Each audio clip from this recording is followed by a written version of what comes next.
I'd imagine you're probably expecting this, and without naming names, but with Newcastle looking like they're getting a striker in, what impact does that potentially have on your own chances of adding to your squad? And in general terms, anyway, how likely do you feel you are now to add further signings to your squad before that deadline? Before I answer that question, I have to ask you from Pat, because I just had an interview with him, what you had for breakfast this morning? It was a donut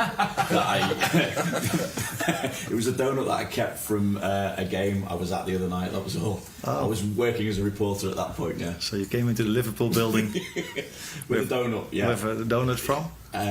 From another football club. Okay. It's very nice, by the way. You should try it. Yeah. It's too many calories. Not the most healthy. I was in a rush this morning. I woke up late. So yeah. Newcastle signed, if it's true, and I have no reason not to believe what you are saying, a new number 9. So that's very nice for Eddie, because Anthony Gordon is suspended, and Isaac has not been training with the team a lot. So it's nice for him to have another number 9. What about in general terms, though? How likely do you feel you are to add to your squad? Whether it's another striker, whether it's a centre half, whatever.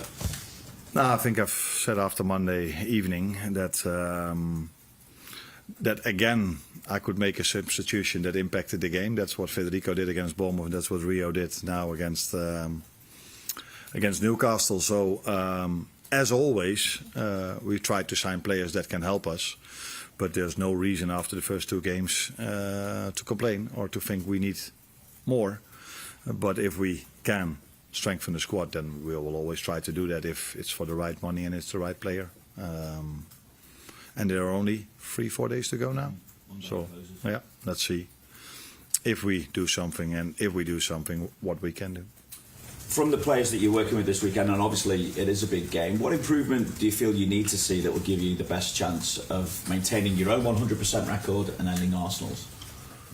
No, the most simple answer to that is a lot, because we face a very strong team. And that was already really good last season, and I think I've improved their squad a lot during the summer. So, yeah, and if you then look at all the quality they have, but especially one thing that stands out in the season till now, and what stands out in a negative way for us, is that we've conceded, if I include the Bilbao game, 4 set pieces.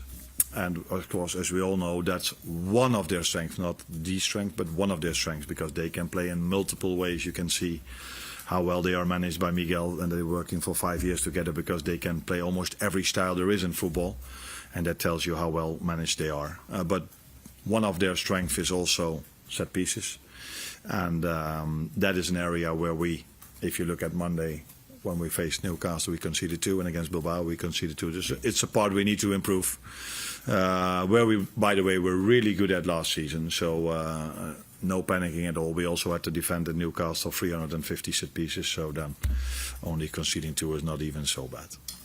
Obviously both games against Arsenal finished in 2-2 draws, and I think against top 4 opposition, or the teams that finished in the top 4 last season, you took 11 points from a possible 18. I just wonder, even though it's such an early stage in the season, how important do you feel it is not to lose ground on a potential title rival? Nah, not so much to do with losing ground, but yeah, it has to do with losing ground, but not that we play Arsenal. So it's more in the beginning of the season. You wanna normally teams don't play their best game unless you keep the same squad completely and you add 3, 4, 5, 6, 7 players. Then you can maybe expect that the team is growing even further. If you look at our situation, we've lost a few, we've added a few, so then it's not starting all the way new again. But I think it's normal that we play even better, not better, but even better in a few months than we do, or in a few weeks than we do now. But in the meantime, you can't lose ground. Not a lot.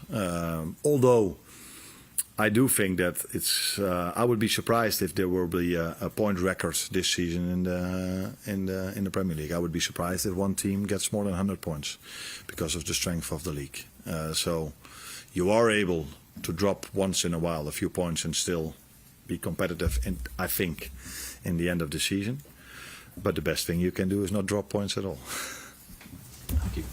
Anna, just picking up on what you said there then, do you think that the league is more competitive noticeably this season than last season based on what you've just said?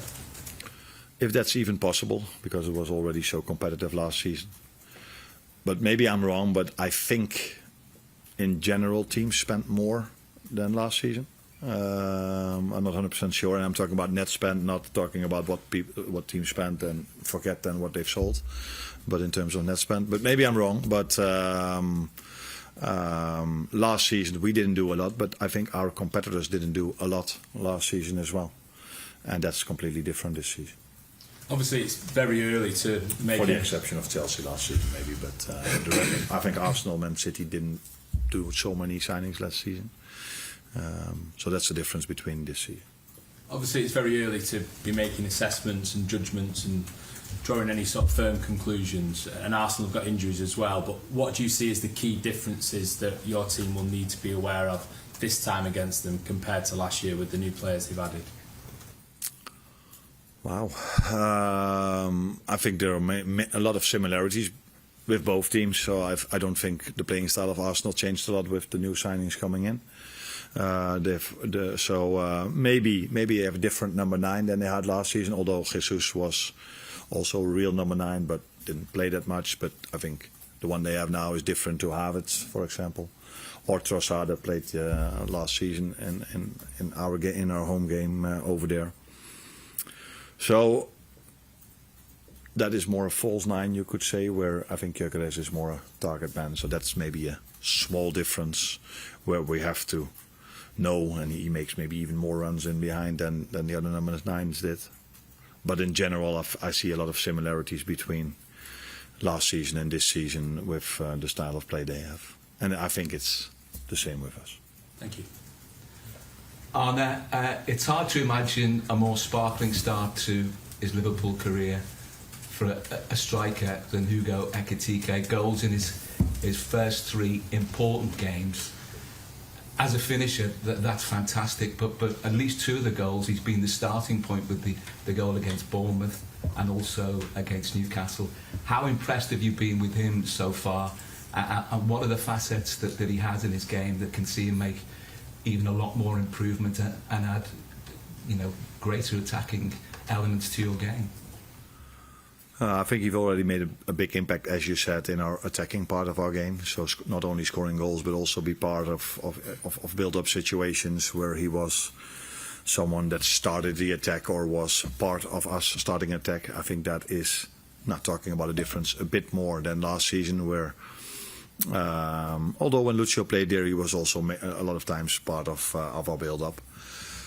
The most simple answer to what he can improve is his match fitness. So I expect him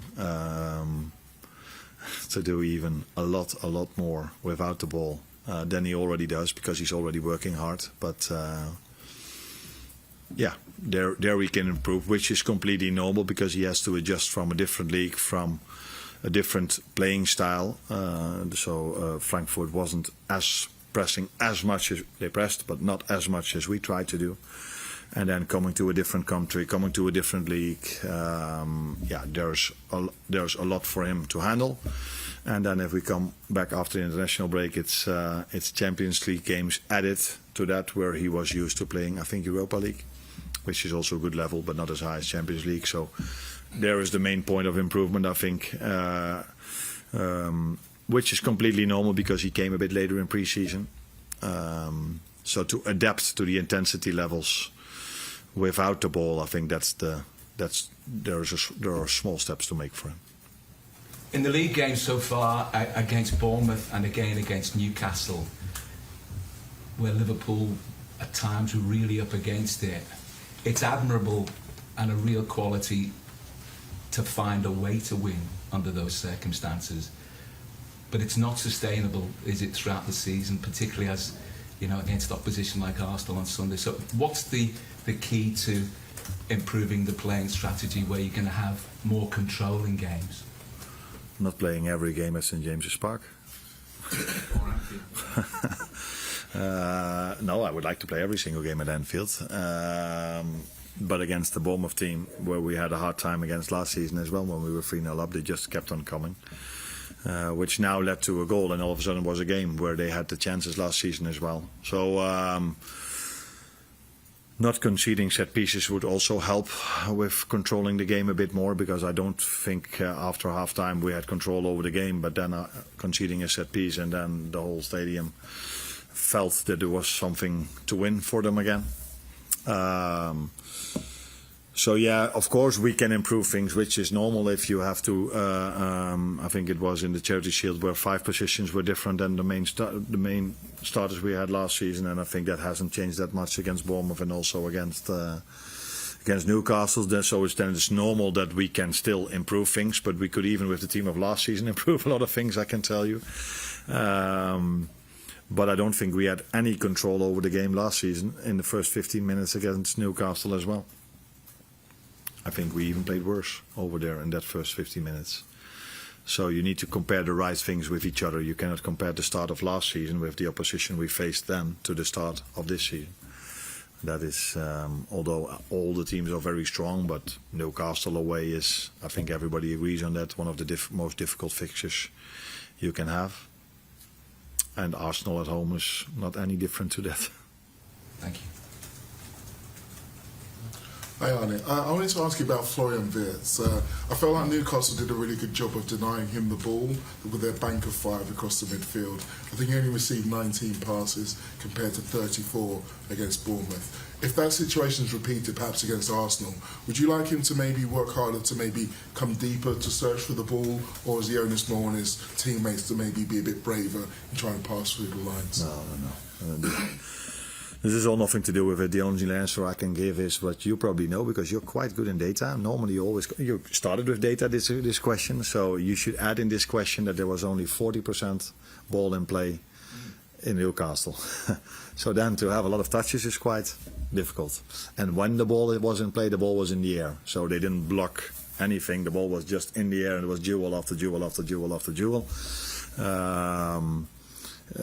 Set pieces to defend, set pieces to attack, so there was not much football over the ground. So you were talking about Florian, but I also know that Mo would have loved to touch the ball a little bit more than he did in Newcastle, but he didn't touch the ball. He touched the ball more this time in Newcastle than he did last season, and he did touch the ball more this season against Newcastle, I'm talking about Mo, than he did again in the League Cup. So it's also the opposition you face, the playing style of the other team you face. And I said last season after Plymouth that if we would have been there with the starters, we probably also wouldn't have played a good game. And everybody was looking at me, what are you saying? No, that playing style of every ball long, every set piece thrown into your box is a playing style where it's not so easy to play your best game. And for Florian or for Mo or for Hugo, I don't think Hugo touched the ball a lot. And Cody didn't touch it probably a lot as well. So 40% playing time the last time that happened was 2010. When Stoke City faced Sam Allardyce team. So obviously those are rare statistics. Which was that? Was that Bolton? Blackburn. Okay. Obviously those are rare statistics, but are you concerned that maybe some of the teams might try to use that as a way of trying to keep some of your attacking players away from the ball, being more direct, keeping the ball in there? That's also not the first time that we faced this playing style. This happened last season as well. The difficult thing for us was that although the Newcastle players can play in a completely different style, really, really, really good as well, but this style suits them also really well if you look at how tall most of their players are. And the deliveries, the set pieces from Trippier are also high quality. So yeah, that makes it even more difficult. So I'm not sitting here saying that with the starters we would have had it as difficult against Plymouth as we had against Newcastle. But in general, it's a playing style where you constantly have to be ready for every single ball. And but we can do better. It's not only the playing style. We can do better than we did at Newcastle or at Plymouth. But it's not the first time we faced this playing style. Many teams did this playing style last season as well. Last one. Just on team news, Arne, obviously a very physical game against Newcastle. I just wanted to check how the players have been in the intervening days and whether there are any doubts heading into the Arsenal game fitness-wise that you didn't have before. No, I don't think so. I think the positive is that Conor Bradley only had 1 or 2 training sessions before the Newcastle game. He has trained this week, the whole week, still 2 days to go. But and McAllister started training again, so I don't think we had any injury coming out of that game. No. And Virgil is also okay. I think that's the main thing you would maybe question, but he's okay. Yeah. And one more if I can on Rio and Gamoa. I mean, obviously there's been a lot of talk about him this week after his goal. And what role do you see him playing for you this season? What do you see as the best way to manage him? And longer term, how far can he go in Left winger. football? Left winger. That's the role I see for him. Or is that not what you mean? No. On a serious note, I